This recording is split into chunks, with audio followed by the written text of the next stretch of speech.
Em termos, assim, na sua primeira fala sobre o tema, como é que o senhor responderia? Há uma ligação direta ou remota com os tempos do fim em relação à nossa pandemia? Querido pastor, é como trombetas que estivessem tocando altissonantemente no mundo. Trombetas de Deus eclodindo nos 4 continentes, habitáveis por quase 8 bilhões de seres humanos. Em 1350, nós tivemos a aparição da peste negra, chamada peste bubônica, que dizimou muita gente. Depois tivemos a gripe espanhola, que dizimou também muita gente. A tuberculose, de 1850 a 1950, ela dizimou 1 bilhão de pessoas. E agora, nós estamos diante da Covid-19, que tem dizimado também quase 500 milhões de pessoas já, em todo o mundo. De tal forma que Deus está falando altissonantemente à humanidade, né? A evidência dos sinais. Nós temos ali, em Mateus 24, 40 elementos proféticos. 40 elementos proféticos a serem estudados, né? Nós temos o templo ali, o princípio das dores, na minha ótica, começou no ano 70 da era cristã, né? E as dores estão se intensificando da grávida. Quer dizer, segundo a ciência, uma mulher para dar à luz, ela pode sentir de 60 até 100 contrações. Então, pela evidência dos sinais, nós estamos vivenciando as últimas contrações da Igreja do Senhor na Terra. Não há como olvidar sobre esse aspecto. Então, vivemos a 1/10 hora, os últimos instantes. Mateus capítulo 20 diz que o reino dos céus é semelhante a um pai de família que saiu para assalariar trabalhadores para a sua vinha. E ali fala de 4 horas. A hora dos profetas, a hora dos judeus, a hora dos samaritanos e a 1/10 hora, a hora da igreja. Ora, se nós somos quase 8 bilhões de pessoas, nós temos 97% de água salgada na terra, só 3% de água potável, 1,5% está poluída, temos apenas 1,5% de produto hídrico. Nós somos 80% líquido.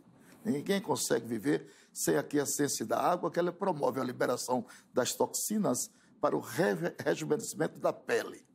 Então, a problemática da Terra, não somente a pandemia no sentido patologicamente científico, como também nós temos desastres terríveis econômicos, como fome impiedosamente que cai sobre a terra, e o produto hídrico. Ezequiel 4, 16 e 17, está escrito que Deus vai tornar instável o pão e a água, beber a água por medida e com tristeza.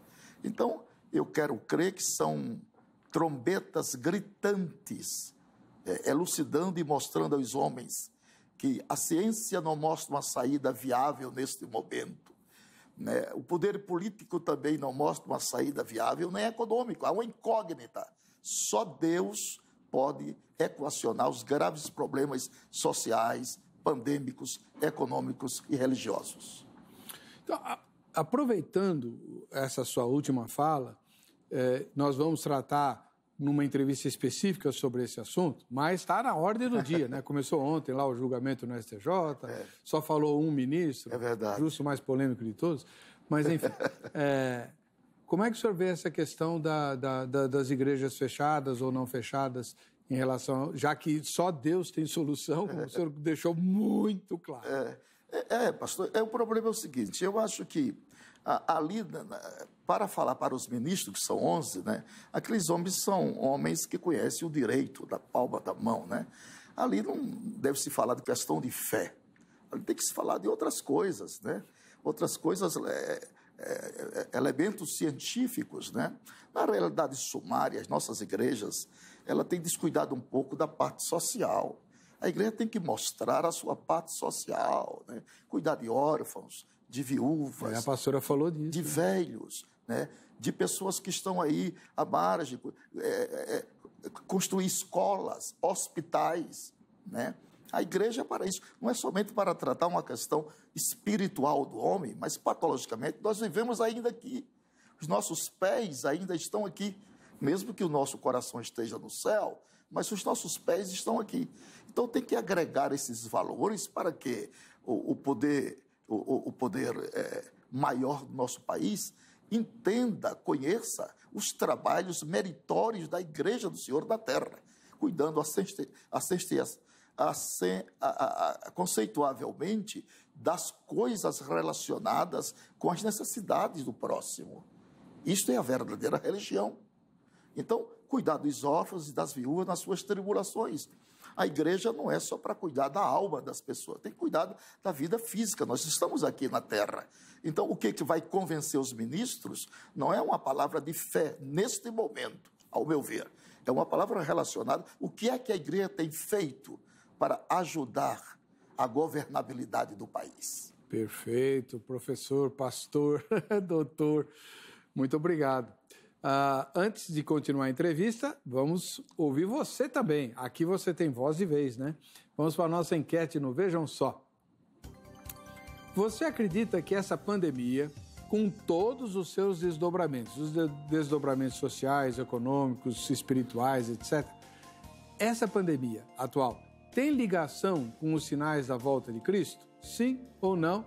Ao final desta edição, a gente vai conferir o resultado parcial da enquete, que só fecha no dia da exibição do programa, tá certo? Vamos lá. Professor Napoleão, o senhor, uma vez, eu não sei se é verdade, né? Porque esse negócio de frases atribuídas a gente nunca sabe, mas me disseram, lá na Faculdade de Teologia, que o Hitler reuniu lá os teólogos alemães e chegou e falou para eles assim, ó, daqui para frente vocês cuidem do céu, que da terra cuido eu, né? E até foi quando o Bonhoeffer se insurgiu e tal, e criou a igreja subterrânea, depois acabou sendo enforcado uma semana antes do livramento do campo de concentração onde ele estava, né? Enfim, mas o senhor acha que a igreja, de certa forma, ouviu esse tipo de conselho diabólico e começou a se preocupar só com as coisas espirituais? A sua fala parece que aponta um pouco nessa direção.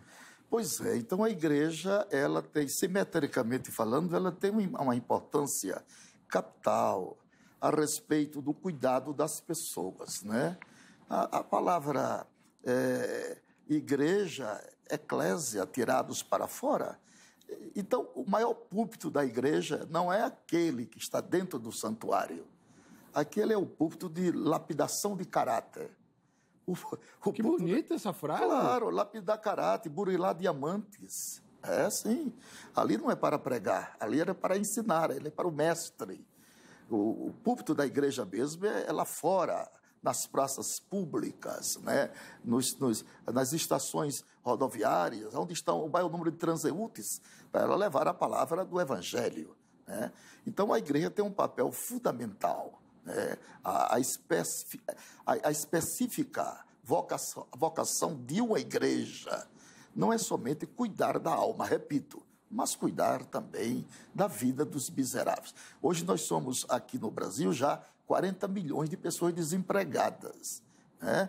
Então, a pandemia, nós temos 208 nações na Terra, então 65% destas nações estão acometidas, né? A bancarrota econômica, né, dos povos, né? E agora Deus está falando outra vez, repito, com muita sonância, para que as pessoas saibam que o controle imperativo está nas suas mãos. Deus é como um grande pescador profissional. Ele fisga o peixe da linha, ele vai puxar a hora que ele quiser. Mas 4 continentes, 5 mares estão sob o controle absoluto de Deus. Deus tem o controle absoluto da humanidade, em todos os sentidos. Então é bom que o homem pare na encruzilhada da sua própria vida e faça uma introspecção da sua vida com Deus e dedique-se ao Senhor, sabendo que com Ele está todas as situações, principalmente no mundo que nós vivemos. É grave a situação da humanidade. Hoje nós temos quase 1 bilhão de pessoas passando fome. É como se os 4 cavaleiros do Apocalipse estivessem em evidência, falsa paz, guerra, fome e morte. Porque a profecia ela tem 3 tempos: cumpriram-se, cumprindo-se e cumprir-se-ão. Há coisas que estão cumprindo diante dos nossos olhos.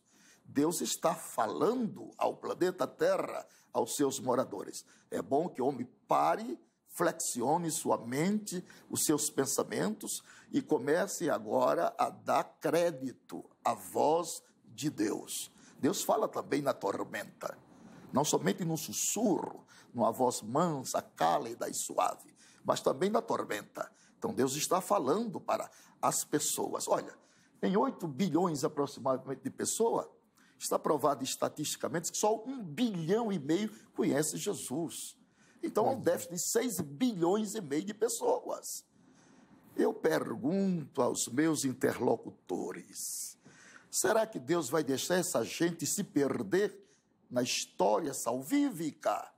Ou Deus vai entrar com ação terminante para a salvação das pessoas? Porque a Bíblia diz que Deus não tem prazer na morte do ímpio. É verdade. Deus não tem nenhum prazer. E eu sou os pés, as mãos, os olhos e os ouvidos de Jesus. Eu preciso levar Cristo aos povos da terra. Então, nos meus limites humanos, já levei mais de 1 milhão de pessoas a Cristo. Que bênção. Mas eu quero levar mais, porque o ganhador de almas sábio é. Não há alegria no céu quando um paralítico se levanta da cadeira de roda, nem quando o cego vê. Não. A alegria do céu quando um pecador se arrepende. Então, esta é a grande obra meritória da igreja. Cuidar de órfãos e viúvas na sua tribulação, que ouvimos a leitura bíblica de Tiago, e também cuidar da alma das pessoas. Que legal. Agora, pastor, o grande problema na minha visão, é manter-se incontaminado do mundo, que é a parte final do versículo. Hoje está muito complicado, né? Não sei se o senhor concorda comigo, mas eu tenho visto uma atitude meio leniente da igreja em relação à questão da santidade. Já fomos mais rigorosos. Isso é um processo, né? Santidade você não atinge aqui, né? Santidade é um estado, só na eternidade. Aqui é santificação, que é uma lei processual. Paulo diz, na proporção que eu vou morrendo para as aptidões da carne, eu vou vivendo para Cristo. Paulo escreve a Catedral das Doutrinas Cristãs, que é Romanos, seu capítulo, são 16 capítulos. O capítulo 1, 2 e 3, Paulo trata sobre a universalidade do pecado. Ali está a martiologia para todas as pessoas. Pecado por comissão, pecado por omissão, pecado perdoável, pecado não perdoável, pecado para a morte, pecado não para a morte. O capítulo 4 e 5, Paulo trata de outro assunto, salvação e sua justificação. Ali nós temos 3 elementos suficientes, salvíficos: graça, fé e sangue. Graça manifestada, sangue derramado e fé operante. A graça, ela humilha o homem sem degradá-lo e exalta o homem sem deixá-lo orgulhoso. Quer dizer, quanto mais graça, mais pecados morrem. A graça não busca o perfeito, mas aonde está o imperfeito. A graça cresce com a prática e decai com o desuso. E o sangue derramado, que é o elemento expiador. E depois, no capítulo 6 e 7, aí tem um drama de Paulo, 6, 7 e 8, que ele está numa carreira de santificação, depois ele breca e pisa no freio. E os pneus cantam ali. Quando ele diz, miserável homem que sou, aquilo que eu não quero fazer, faço. Quando quero fazer o bem, não consigo, porque o mal já está em mim. Não consigo fazer o bem que quero, mas o mal que não quero faço. Por que faço o mal que eu não quero? Mas ele responde, o corpo do pecado ainda habita em mim. Então a salvação está condicionada. Não, salvação da pena do pecado e salvação do poder do pecado. Essas duas já foi operada, mas falta a salvação do corpo do pecado. Então Paulo diz, e quanto eu estiver neste corpo, eu estou ausente do Senhor. Mas, todavia, outro sim, eu espero a redenção deste corpo para habitar com o Senhor, porque isto é muito melhor. Então, o que nós vemos agora é as pessoas que não estão praticando a salvação contínua, diária. Isso é uma pedagogia nutricional, que você deve cuidar com esmero, com afinco. Quais foram os pecados das virgens nécias? Negligência, somente isso, negligência. Então eu não posso, devo, mas não posso negligenciar os cuidados diários de minha vida espiritual. Eu não posso trocar a minha comunhão com Deus por nada desta vida. O meu culto só é boa noite quando o meu relacionamento com o Espírito Santo é bom durante o dia. O Espírito Santo é paráclito, é advogado, é consolador, está escrito com letra maiúscula. No mesmo pé de igualdade de Cristo, Jesus enviarei o Consolador, o Espírito de verdade que o mundo não conhece. Então eu preciso estar em familiaridade com o Espírito Santo no meu viver diário, para que Deus aceite o meu louvor, Deus aceite a minha adoração. Então, os nossos cultos à noite, isso é bom quando há um relacionamento respeitável com o Espírito Santo durante o dia, nos meus atos. São os meus atos que falam mais alto do que as minhas palavras. Que resumo fantástico da Epístola aos Romanos, professor. Faltou o capítulo 9, 10 e 11, Paulo fala sobre a dispensação da soberania de Deus aos judeus. O capítulo 9 é o passado de Israel, o capítulo 10 é o presente de Israel e o capítulo 11 é o futuro de Israel. E o capítulo 12 a 16 é trabalhos em sua glorificação. É o povo no tribunal de Cristo recebendo a recompensa pela sua obra, quer dizer, o seu trabalho, o seu exercício espiritual, o ganhador de alma. Não existe uma relevância maior dentro da teologia bíblica do que o trabalho do ganhador de alma. O trabalho do mestre é indispensável, que ele lapida o diamante, mas o trabalho do ganhador de alma, gerar filhos para Deus, é o ápice do evangelho. Como é que o senhor se converteu? Eu me converti nos idos de 1968, você não era nem nascido ainda. Já era assim. Mas com essa cara de 25 anos. As aparências enganam. Eu nasci em 56. 56. Então, eu tive um encontro com Jesus, um barbeiro, um homem leigo, falou de Jesus para mim. Eu nunca tinha ouvido falar sonantemente, introspectivamente, uma palavra bíblica. Ele olhou para mim, cortando o meu cabelo, e disse: eu gostaria que o senhor lesse esses versículos. 1 Coríntios 6, verso 15 a 19. Não sabeis vós que os vossos corpos é o templo do Espírito Santo? Porque não sois de vós mesmos. Fostes comprado por um bom preço. Glorificai, pois, a Deus em vossos corpos, em vossos espíritos, quais pertencem a Deus. Acabou o homem. Comecei a chorar. E ele não conseguiu mais cortar o meu cabelo, a não ser fazer alguns caminhos de ratos no meu cabelo, não é? Porque eu ficava chorando e também pulando na cadeirinha, e a cadeirinha ficava chiando, e eu chorando, sem saber o que estava acontecendo. Jesus estava sendo gerado. Você sabe que Paulo falou disso assim? Até que Cristo seja gerado em vós. Paulo fala da palavra dores de parto 14 vezes. Eu acho que ele não conhecia cálculo renal. Credo. É terrível.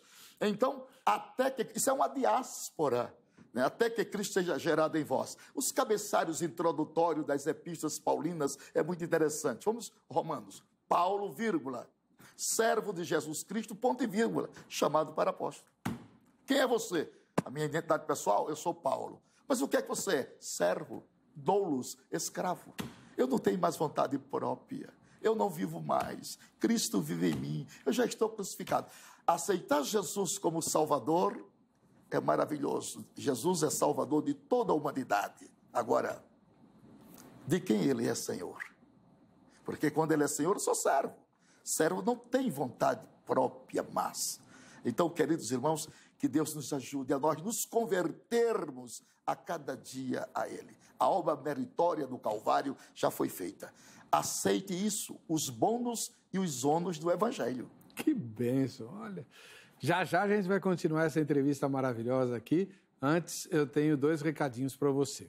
O primeiro deles tem a ver com a Academia Teológica da Graça de Deus. Tenho certeza que você está ficando com a água na boca para conhecer melhor as Escrituras e como servir melhor a Deus. A grade está reformulando seus cursos, coisa muito boa está chegando. Pega o telefone, não para ligar agora, pega o número para você ligar amanhã no horário comercial e se informar. 0 operadora 11 3115 0819. E também aquela novidade tecnológica, que já não é tão nova assim, né? Mas é o código QR que está aí para você focalizar com a câmera do seu celular, não precisa bater a foto, só focaliza e aí o teu celular vai ficar habilitado a receber todo o conteúdo da nossa emissora no canal do YouTube. Inclusive, se você se inscrever, você recebe as notificações, não precisa nem ficar caçando aí onde é que está o Vejam Só e tal, ou o professor Napoleão, tudo já vai vir para você mastigadinho, tá bom? A gente vai para o intervalo, volta já!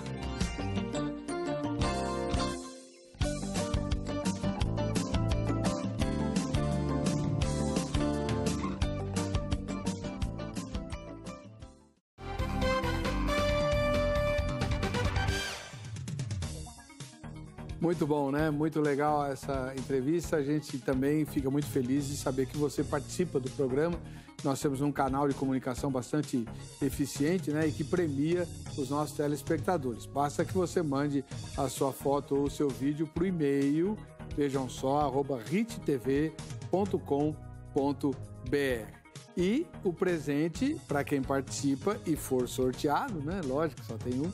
É a Bíblia King James, letra gigante, né? A Bíblia King James atualizada, tá aí, né? Um presentão para você, a letra bem grande, bonita, tem.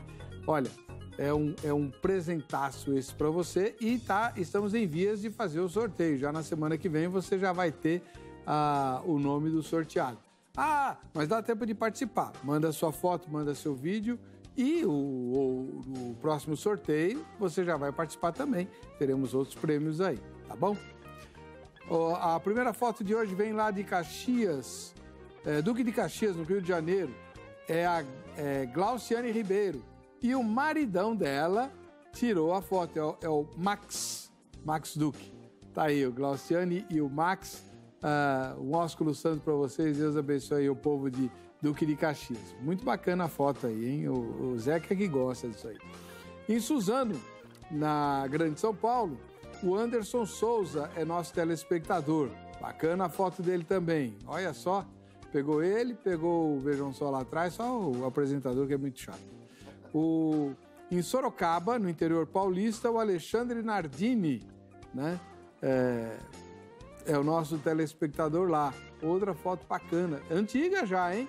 Tá aí, Alexandre. Obrigado pela sua participação. Deus te abençoe. Ótima sorte para você no dia do sorteio.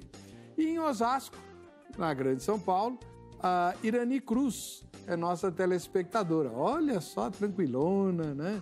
Também escolheu um dia muito especial para fotografar. Quem será que bateu essa foto, hein, Irani? Você deixou no temporizador do celular ou você esqueceu de dizer quem é o fotógrafo? Tchan, tchan, tchan, tchan. Manda para nós a resposta, tá bom, Irani? Um ósculo santo para todos vocês. Hoje, programa especial de entrevista. Estamos conversando com o pastor Napoleão Falcão. Já conversamos com a irmã Lucinha Sintra, lá de Lisboa, em Portugal. E o pastor Napoleão viajou da Paraíba, João Pessoa, na Paraíba, para a capital paulista, só para participar da nossa entrevista aqui. Mais uma vez, muito obrigado, pastor, pela sua presença. No intervalo, a gente falava rapidamente sobre aquela frase de Jesus a respeito de que ninguém sabe quando ele virá. É assim mesmo? O dia e hora ninguém sabe, mas Mateus capítulo 24, verso 44, tem uma palavra tão interessante, que diz assim, Mateus 24, 44, por isso estáis vós apercebidos, atentos, porque, vírgula, o Filho do Homem há de vir, a hora em que não penseis. Este foi o grande mal das virgens nécias. Não se aperceber, porque quando você se apercebe que o momento está chegando, você toma os devidos cuidados, os necessários cuidados. Porque aonde estiver o teu tesouro, aí também está o teu coração. Uhum. Então, o cristão verdadeiro, ele deve ter consciência que os seus pés estão na terra. É óbvio. Quando o sumo sacerdote ia ministrar uma vez por ano, ele ia todo aparamentado, porém os pés descalços.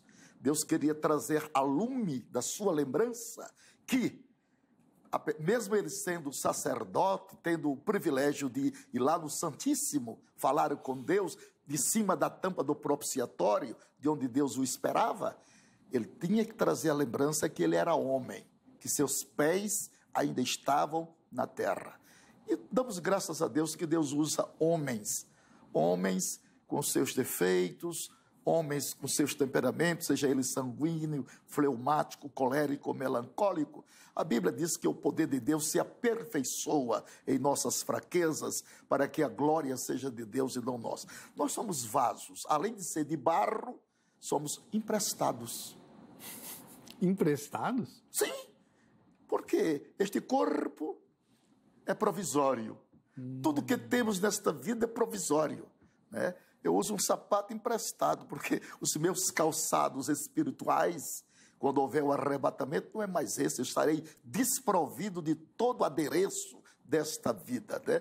São Paulo diz: semeia-se o corpo em ignomínia, em fraqueza, ressuscita em glória. Semeia o corpo animal, ressuscita o espiritual, que não está mais sujeito às leis da física, nem a tempo e nem a espaço. Aqui não, aqui eu sou delineado por circunstâncias e limites. Afinal de contas, aqui eu estou passivo a passar por fases. E aí Deus delineia essas fases circunstanciais para cada pessoa. Por exemplo, há uma fase na vida que nós passamos que nós a chamamos de fase da água. A água fala de alimento. Aí nós temos Poço de Jacó, encontro de Jesus com a samaritana. A segunda fase da vida chama-se fase do vinho. Aí tem Caná da Galileia, né? Quando acabou-se o vinho, acabou-se a alegria. O vinho é o símbolo de alegria. E depois tem a última fase. Essa é muito difícil. É a fase do vinagre. Aí nós temos o Calvário. Agora imaginemos se Jesus tivesse ingerido vinagre na cruz. O que é que vocês pensam? Hein? Ele pediu água, mas em beber uma esponja de vinagre, ofereceram-lhes. Jesus não ingeriu vinagre. Porque se Jesus tivesse ingerido vinagre na cruz, a cruz deixaria de ser cruz e seria instrumento de cirurgia. Cruz, para ser cruz, ela não tem paliativo, ela tem dores. Por isso que Jesus diz: tome a sua cruz e siga-me. Evangelho tem bônus e tem ônus. Quais são os principais ônus do Evangelho? O bônus a gente já sabe. São os paradoxos da vida, né? Jó disse: aquilo que eu mais temia, isso me sobreveio. Por exemplo, doenças, um câncer, não tem nada a ver com salvação. Isso agrega-se ao corpo do pecado, né? Pessoas que paralíticos, mas são salvos. Isso não tem nada a ver com salvação. Salvação é outra coisa. Salvação é a desapropriação deste corpo, né? E isso vai acontecer porque os parâmetros da escatologia está estabelecido em 7 fundamentos, que são propósitos. Quais são os propósitos que arraigam, consolidam a escatologia bíblica? 7. Primeiro, levantar dos túmulos os mortos. Segundo, transformar e arrebatar os vivos. Terceiro, galardoar os servos fiéis. Quarto, julgar as nações vivas. Quinto, estabelecer o trono de Davi. E sexto, estabelecer um governo teocrático em Jerusalém. E sétimo, livrar a Israel. Então, são leis processuais que na escatologia, que não é estática, é dinâmica. Um acontecimento vai dando lugar a outro. Um acontecimento vai dando lugar ao outro. É diferente de outras matérias que são estáticas. A escatologia é dinâmica. Então, de tal forma, minha gente, que enquanto nós estivermos vivendo dentro desse casulo chamado corpo temporário, nós estamos sujeitos às vicissitudes mais ínvias da própria vida, mas alimentamos dentro de nós a centelha gravitacional da nossa esperança. Glória a Deus. Por isso que Paulo disse: nós não somos como os demais homens que não têm esperança. A esperança está plantada na plataforma da fé. Glória a Deus.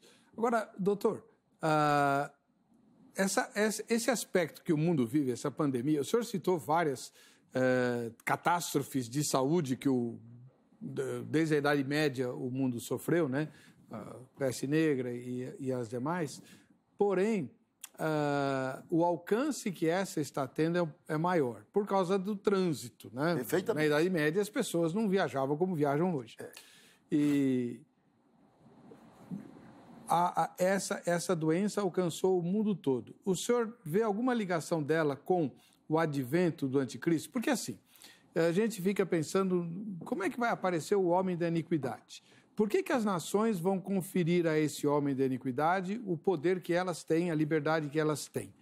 Como que o senhor vê esse tipo de coisa? A pauta profética é anunciada pelo embrião. Primeiro, existe uma precursão para se cumprir a profecia. Deus dá um anúncio pedagogicamente didático. Ele mostra os paradigmas que vão ser... A clarividência da mesma aparece lá na frente. Primeiro tem o embrião. Porque, por exemplo, a vara de Arão. Certo. A vara de Arão floresceu. Mas para uma vara florescer tem que haver 3 coisas. Primeiro tem que haver o embrião, o olho, depois vem as folhas, depois vem os frutos. Ali está pautada a doutrina da divindade, né? Deus é a origem de tudo, depois vem as folhas, Jesus é a rosa de Sarão, depois vem os frutos, que é a dimensão do Espírito. Deus não fará coisa alguma sem primeiro revelar os seus segredos aos seus servos e profetas. Isso é a realidade clarividente da Bíblia. Então, essas coisas que estão acontecendo sobre a terra, o espírito pandêmico, o senhor sabe que a palavra pandemia, pan, era atribuída a um demônio que se refugiava nas concavidades das rochas gregas. Então, a pandemia ela tem 2 lados. Ela tem o lado científico, a operacionalidade da ciência, mas ela tem um lado também estritamente espiritual. Então, você tem que enxergar isso pelos 2 lados, porque as verdades são paralelas. Nós nunca devemos pegar uma verdade para fazer uma doutrina. Tem o paralelismo da verdade. Por isso que Jesus falava em verdade, a referência. Não se aceita acusação contra ninguém, não sei com 2 ou 3 testemunhas. É verdades paralelas. Então, Deus está falando, eu repito, altissonantemente ao mundo através dessa pandemia. É bom que os homens apercebam-se disso e Deus está mostrando gravitacionalmente à humanidade que a solução está na sua mão. Não está na mão dos homens. Os homens editam, falam, se pronunciam, mas quem tem a resposta final para todos os problemas que gravitam a humanidade é o nosso querido Deus. E eu digo mais para você, Deus tem uma resposta certa na hora certa, porque Deus não acerta o relógio dele pelo meu. Sou eu quem precisa acertar o meu pelo dele. Primeiro, ele manda e não é mandado. Segundo, ele dá ordem e não recebe ordem. Terceiro, ele mata e não vai preso. Deus não tem conselheiro. Nos 42 capítulos do livro de Jó, é muito interessante. Tinha consoladores molestos, Bildade, Zofá e Elifaz, que acusavam Jó dioturnamente. No capítulo 38, Deus quebra o silêncio e fala com Jó. Mas não fala para resolver o problema de Jó. Fala para interrogar sobre 70 perguntas. 4 capítulos com 70 perguntas. Ora, se uma pessoa está com fome e quer comer, se uma pessoa está com sede e quer tomar água, mas Deus não trabalha pelo meu relógio. E a primeira pergunta que Deus fez a Jó está na lei da termodinâmica. Deus olha para Jó e diz: quando eu assentei os primeiros fundamentos da terra, onde tu estavas? Quando eu fiz a Orião, a Ursa e o 7 estrelas, onde tu estava? Quem gerou as gotas do orvalho? E Jó não respondeu nenhuma. É claro. Claro. Aí Jó diz coisas maravilhosíssimas, superlativo absoluto sintético. Coisas maravilhosíssimas, falava daquilo que eu não entendia. Agora me arrependo e me abomino no pó e da cinza. Aí a Bíblia verbaliza: e nisto não pecou Jó. Aprovado. Então, você só é aprovado quando você recebe o senhorio de Deus. Quando Deus torna-se senhor da sua vida. Quando Deus assume, quando você entrega para Ele, porque as bênçãos são proporcionais, mas também são condicionais. Sim. Se quiserdes, se ouvirdes, se andardes na luz, se andardes como Ele andou, se alguém está em Cristo. Tudo é proporcional, mas tudo é ofertado ao homem sob os auspícios de condicionalidade. É você que tem que abrir o coração, porque isso aqui não é espiritismo, que Deus arrebenta a porta e entra. Isso aqui é cristianismo. Eis que estou à porta e bato. Aí vem a condicionalidade. Se alguém ouvir a minha voz e abrir a porta. Deus não invade o coração das pessoas. É bom que você saiba disso. Se você abrir a porta do seu coração como as janelas da alva, então Deus vai entrar e gerar em você um verdadeiro filho de Deus. Pastor, falando em filhos de Deus com os pés no chão, o senhor mencionou bastante no bloco anterior, a responsabilidade dos filhos de Deus, dos crentes da igreja, em relação a esse mundo e tal. Como é que o senhor vê essa questão da ecologia? Fora da igreja, a ecologia ela está bastante enfatizada, está na moda. Sim. Está na moda ser ecológico. E os crentes? Há algum tempo atrás, quando a gente falava disso, muita gente falava, não, esse mundo vai acabar mesmo, vai acabar em fogo, nossa pátria está nos céus e tal. É bom que haja têmpera nessas coisas, nem tanta praia, nem tanto ao mar. Meus senhores, a vitória do cristianismo não é de quem corre, a vitória do cristianismo é quem chega. Então, devemos balancear a nossa fé. Devemos cuidar, sim, como seres racionais, do nosso planeta. É claro, isso é o óbvio das coisas. Então, eu não devo jogar papel na rua. Isso é uma questão, isso é princípio da educação doméstica. Isso é princípio da educação doméstica. Eu devo contribuir com o bem-estar do meu país.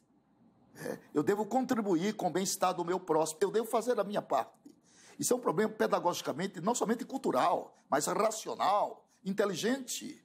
Então, o homem cristão, a mulher cristã, que conhece a excelência dos fundamentos doutrinários de sua fé, ele procura ter uma vivência condensada em princípios. E princípios são parâmetros da vida que não pode ser abdicado por ninguém. Porque nós somos produtos de uma escola. Paulo disse, sabendo de quem tens aprendido. Monteiro Lobato já falou isso, que uma nação se faz com 2 elementos, povos e livros. Eu gosto muito de livros, já escrevi 18 livros. Estou escrevendo, mas tem 4 para sair agora. Tem 10 volumes de sermões, cada um com 200 sermões. Então, quando você adquirir 2.000 sermões por cadeiras teológicas. Por cadeiras teológicas. Tem mais um Apocalipse que vai sair agora e tem outro que está comigo aqui, que é Desvendando os Mistérios do Apocalipse. Essa é a minha área, eu gosto disso. De tal forma, meus irmãos, que você, como crente em Jesus, formado na academia da fé, você precisa conhecer os seus limites e se autocriticar. Quando você joga um papel na rua, você tem a consciência. A consciência é o tribunal secreto da alma, que só tem 2 notas, ou é 10 ou é 0. Não adianta. Ninguém precisa estar vigiando ninguém. Há dentro de nós um homem, conceituavelmente, que dá as nossas notas de acordo com as nossas ações. Então precisamos, como filhos da luz, resplandecer esta luz. Paulo, falando aos Filipenses 2:15, ele diz, resplandeça a vossa luz, como obedeceste na minha presença, muito mais na minha ausência, para que resplandeceis como astros do mundo. Então nós precisamos dar o exemplo, ser os paradigmas referenciais. É muito difícil ser pastor. São 18 requisitos. O título infere responsabilidade. Primeiro, irrepreensível. Portador de irrepreensibilidade. No andar, no falar, no viver, no agir, no tratar. Então, e esse designativo homem de Deus só foi dado a 11 pessoas na Bíblia. É o senso de responsabilidade. Você tem que ter responsabilidade com as suas ações, com a sua família e com a sua pátria. De certa forma, isso responde à questão daqueles que falam, nossa pátria está no céu, mas nós não estamos lá ainda, né? Não, os nossos pés ainda estão aqui. Então. Tem muita gente que acha que já é querubim. Né? Já é querubim, não pode. E em relação àqueles que têm familiares ou parentes chegados que estão acometidos de Covid, como que a gente pode fortalecer a fé dessas pessoas? Chorai com os que choram. É um momento de nós nos convalescermos com os nossos queridos irmãos que estão perdendo entes queridos, né? Eu estive com meu genro agora, pastor Antônio Nery de Luna Freires, 65 dias na UTI. E por um milagre, Deus recobrou a sua vida. Então, chegou o momento de nós, nas minhas lives, estou falando muito isso. É tempo de chorar com os que choram. Jesus tinha 3 sentimentos no seu ministério. Sentimento de humildade, sentimento de obediência e sentimento de submissão a Deus irrestrito. Ele desceu 7 degraus na escala sumária da humildade, para nos dar exemplo. Ele é o nosso paradigma, ele é o nosso referencial. Então chegou o momento de nós orarmos, fazermos orações. Eu tenho um grupo de pastores no meu WhatsApp chamado Amigos Intercessores, de fazermos intercessões em favor dos que sofrem. 40 bilhões de desempregados, pessoas passando fome. Chegou a hora da igreja, a igreja está fazendo agora uma terapia de choque. Agora as igrejas estão fazendo, eu quero parabenizar aos meus colegas pastores que estão cuidando assistencialmente dos necessitados. Por exemplo, a igreja de Abreu e Lima, pastor Roberto, doutor Roberto, são toneladas e toneladas de gêneros alimentícios que ele está distribuindo no Nordeste. Você sabe que o Nordeste tinha 40 milhões de miseráveis. São 9 estados da Federação do Nordeste, com 40 milhões. Aumentou a densidade, mais de 50 milhões de miseráveis. Pessoas que vivem abaixo da linha de pobreza. Não precisa ir à África, não, aqui mesmo. É aqui. Aqui mesmo. Aqui. Então, parabéns ao pastor Roberto de Abreu e Lima e aos demais pastores em muitos lugares que estão dando assistência aos menos favorecidos. E o sentimento de piedade, de compaixão em nosso coração por eles, orando, fazendo orações, gemendo no altar, fazendo um sacrifício do próprio corpo em jejum, rogos, né? Saco de cinzas que fala de humildade, de humilhação aos pés de Jesus, para Deus ter compaixão desta humanidade que sofre tanto. Essa é uma situação que a gente está vivendo de maneira bastante trágica, né? Trágica. Vou começar pedindo para o irmão. A gente tem algumas manifestações dos telespectadores que foram colocadas na rede social, aí o senhor comenta. A Silvana, por exemplo, responde à pergunta do tema, né, se há ligação ou não com os tempos do fim. Ela diz assim: o que a gente está vivendo faz parte do período das dores, conforme está na Bíblia. O senhor disse que o princípio das dores começou no ano 70. Por quê, pastor? De lá para cá, descambou. Sempre houve terremotos, né? Sempre houve fome, mas o aumento quantitativo do índice, né, de terremotos, de fome, de desassossego industrial, de anarquia e tantas outras coisas vem aumentando, né? Furacões, tufões, tantas outras coisas vem aumentando em densidade terrível e deplorável. Então nós estamos vivendo as últimas dores, os últimos momentos. Mateus 24, verso 8, mas todas essas são princípio das dores. Então estamos vivendo as últimas dores. Jesus vai voltar a qualquer momento. Eu conceituo que ele virá uma vez em 2 fases. Na primeira, para a igreja; na segunda, com a igreja.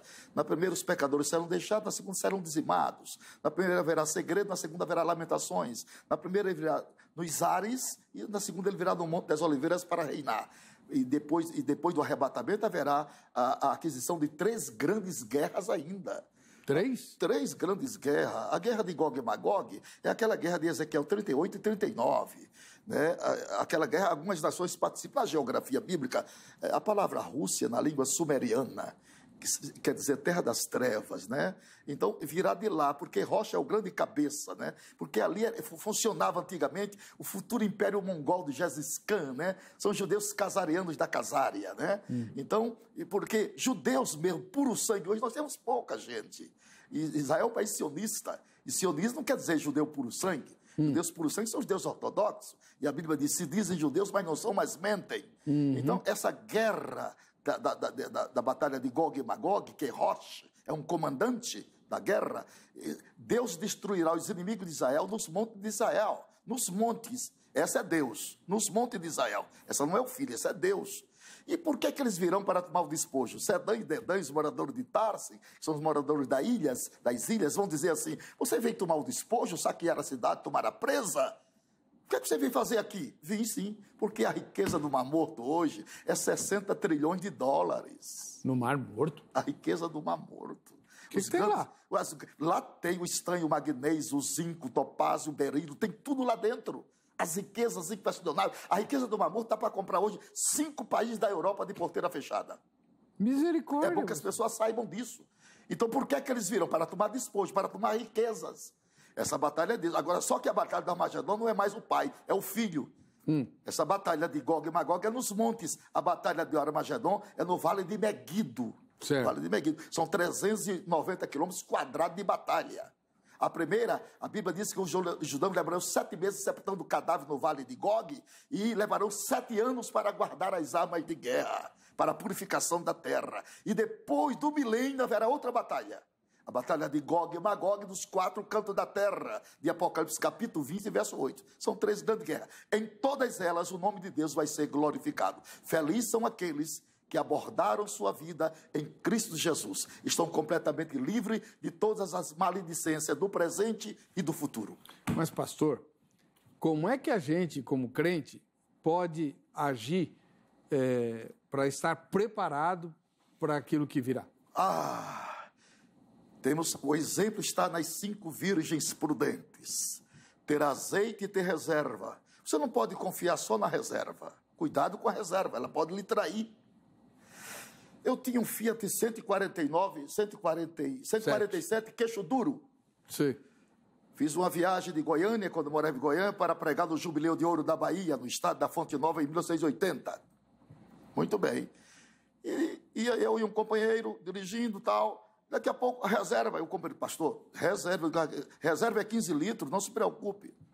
Não andou mais 1 quilômetro. Não confie só na reserva. Ande com o tanque cheio, gasolina fresca. Então, o que devemos fazer hoje, minha gente, é cuidarmos sobremaneira da nossa vida espiritual.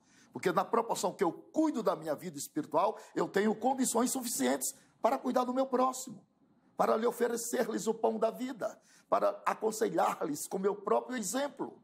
Eu tenho que ser um paradigma, um referencial daquilo que eu prego. Isso deve ser notório.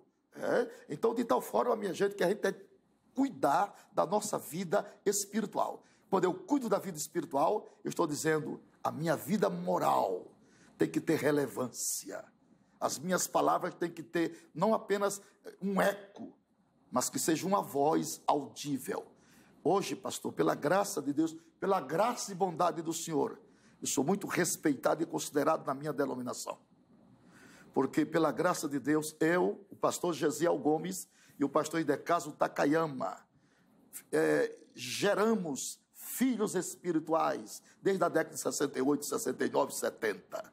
Então, isso me dá muita alegria na minha alma. Isso é um dos maiores tesouros que o homem pode ter nesta vida. A Bíblia diz, o bom nome vale mais do que as muitas riquezas. Verdade. A Gabriela escreveu o seguinte, tem que se instalar o caos mundial para aparecer o anticristo. É mesmo? Quanto pior, melhor, né? Quanto pior, melhor, porque ele vai ascender dentro de um foco degradante de problemas como solucionador das coisas, né? É o cavalo branco, né? Olha, é o seguinte, é muito difícil você separar hoje o falso do verdadeiro. Vou te dar 2 exemplos bíblicos. Houve uma contenda entre os pastores de Abraão e de Ló.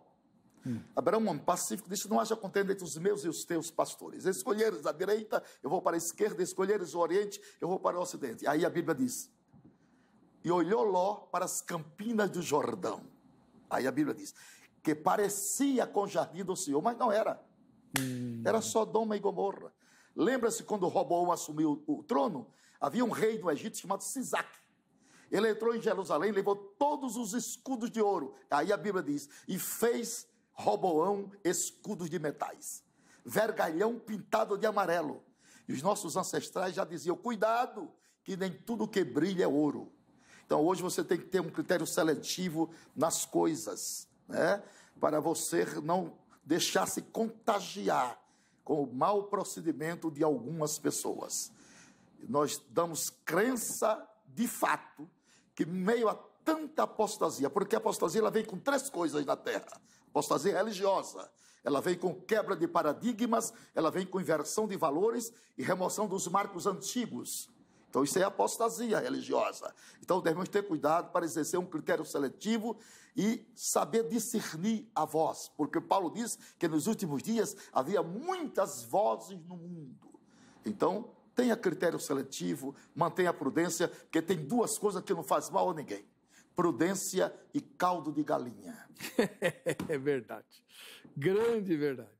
A Karen escreveu, não só a pandemia, mas as pessoas, o amor de muitos esfriou, os anjos estão de prontidão. Esse amor é resultado, o esfriamento do amor é resultado do egoísmo, né? Que é tão presente nos dias de hoje. Pastor, uma decomposição latente e profética, a começar pela estátua de ouro, né? Que Daniel são 12 capítulos, né? São 6 históricos e 6 proféticos. Vamos no histórico. Aquela aparição daquela estátua de ouro, né? Que foi aquela dissecação apologética de Daniel. Começa com ouro, mas vem inferiorizando os metais. Depois vem prata, depois vem bronze e depois vem ferro e barro. Isso é uma decomposição moral, econômica, política e religiosa dos povos. Então, nós estamos vendo uma degradação dos valores, a quebra dos paradigmas. Isso é sinal dos fins dos tempos. O amor não é dom, o amor é fruto. O amor cresce com a prática. O amor Deus não te dá, é eu quem tenho que produzir esse fruto do Espírito. Eu amo na proporcionalidade que eu quero. Eu posso fechar meu coração e posso abrir. Eu tenho 70% da minha salvação. Eu tenho que administrar a minha salvação. A Bíblia diz, desenvolvei a vossa salvação com temor e tremor. Batalhai pela fé que uma vez foi dada aos santos. Esforçai-vos para entrar no reino de Deus. Então, essa inferiorização de valores está dentro de uma conotação profética. O amor de muitos esfriará. Não diz que é de todos, diz que é de muitos esfriará. Mas, meus irmãos, devemos levar as boas novas com tudo isso que está acontecendo, olhando para Jesus. Ele é o nosso paradigma, ele é o nosso referencial maior. Tudo o que está acontecendo elucida-se no palco das profecias como evidência de sinais. Eu falei no início que Mateus 24, eu extraí 40 elementos da profecia. 40 elementos. E geralmente eu falo das igrejas só de 4. O templo, a grande tribulação, o princípio das dores, a grande tribulação e a volta de Cristo. 4 elementos fundamentais. Faltam 36. Faltou 36.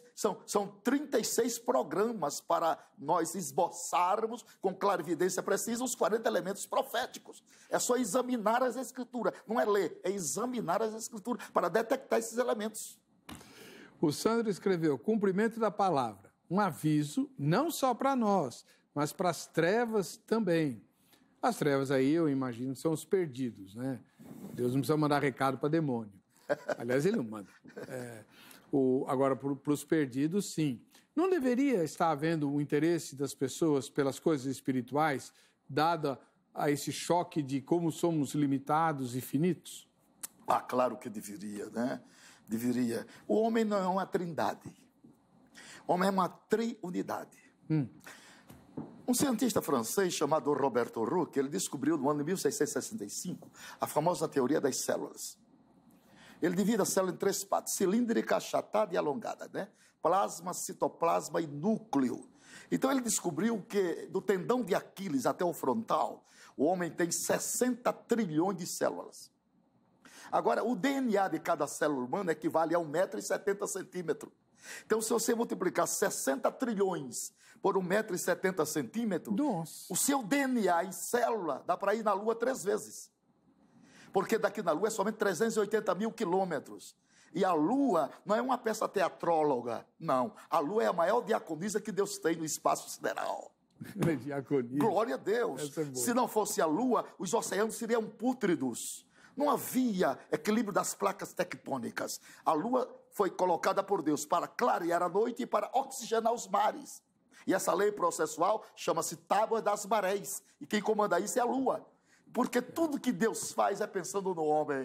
Olha que bênção. Peixe que você come, eu moro na beira da praia, anchova boa, lagosta, camarão, dê glória a Deus por causa da lua. É ela quem promove a oxigenação dos mares, amigo. A ignorância, dizia Rui Barbosa, um dos maiores juristas desse país, que a ignorância é o principal fator dos erros e dos crimes. A ignorância é a ausência do saber. Paulo diz, eu era blasfemo e ignorante, mas alcancei misericórdia, porque eu fiz na minha ignorância. A Bíblia diz, Deus não leva em consideração o tempo da ignorância, mas ensina aos homens que se arrependam. Não postergue a sua decisão. Amém. Arrependa-se, creia no Evangelho, examinai as Escrituras, julgais ter nela a vida eterna, são elas que de Deus testificam. Pastor Napoleão Falcão, ele é ministro da Igreja Assembleia de Deus, um dos 4 mais velhos, né? Mais antigos, mais antigos da denominação do Ministério Belém. Muito obrigado, foi enriquecedora por demais a sua entrevista. Quem quiser acompanhar o senhor, qual é o seu canal do YouTube? Reverendo Napoleão Falcão. Reverendo, só isso. E você vai acompanhar. E tem as redes sociais também. Quem não conseguiu anotar, lá no nosso Facebook e no nosso Instagram, eu nunca sei se é no Instagram ou no Facebook, a gente publica os pontos, os meios de contato com os nossos convidados, tá bom? Vamos ver o resultado da enquete? Você acredita que essa pandemia, com todos os seus desdobramentos, tem ligação com os sinais da volta de Cristo? No 89% disseram que sim. 11% disseram que não faço a menor ideia do porquê. Mas, enfim, tá aí. Eu só queria terminar lembrando a letra de um dos hinos mais cantados na Páscoa e que a gente deve lembrar sempre, né? Porque ele vive, eu posso crer no amanhã. Deus nos abençoe. Um ósculo santo a todos.